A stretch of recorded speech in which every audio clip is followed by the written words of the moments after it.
Have you ever noticed how our accents can instantly reveal where we come from or which cultures we belong to?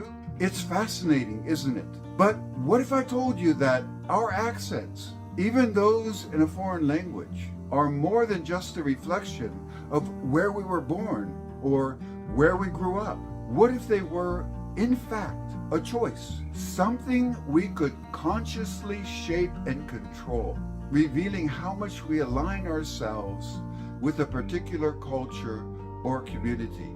In this video, I'll be exploring the idea that accents are not just the result of where we're from, but a choice that ties into our emotions, identity, and even our willingness to connect with others. Let's dive into the psychology and science behind accents and how they might be more within our control than we think. Accent is a choice. Accent is a choice. Accent is a choice. Accent is a choice. Accent is a choice. Accent is a choice. Through our accents, we reveal affiliation with specific cultures and groups defined at various levels: national, regional, ethnic, social, educational, and so on. A foreign accent is ultimately a conscious and/or subconscious choice that is strongly tied to emotions related to identity. Of course, there are neurological explanations for the lack of recognition and production of sounds in a foreign language that are not critical to meaning in the languages known by the learner. However, all these limitations can be overcome given motivation and effective training, or even without explicit training, when one reaches a certain threshold of affinity towards the target language group and is flexible in allowing for the creation of additional linguistic and cultural identities. The ability to imitate native accents is influenced by attitudes towards the target group and target language. Actually, it is more willingness than ability. It is also modulated by emotional state and general mental state at the time one is speaking.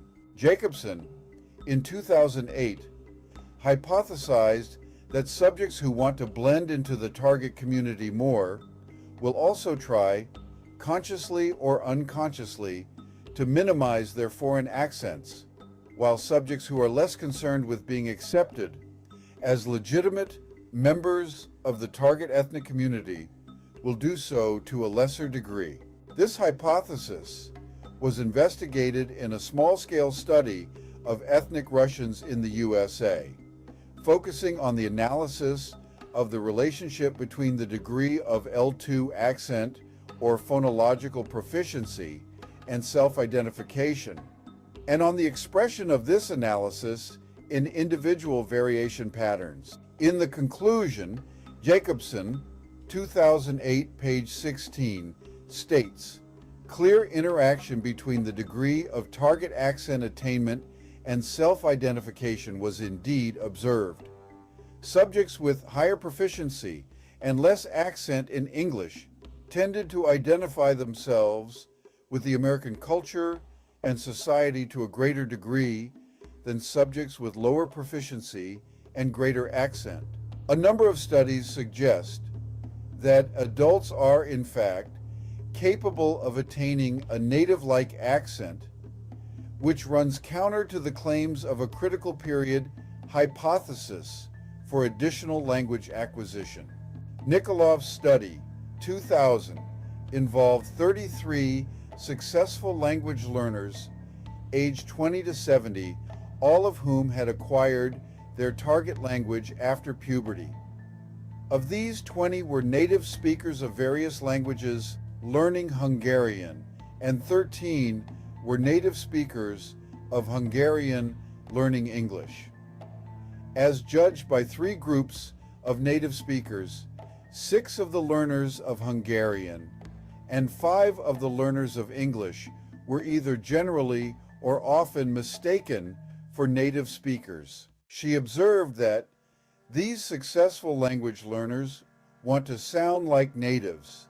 They share intrinsic motivation in the target language, which is often part of their profession, or they are integratively motivated.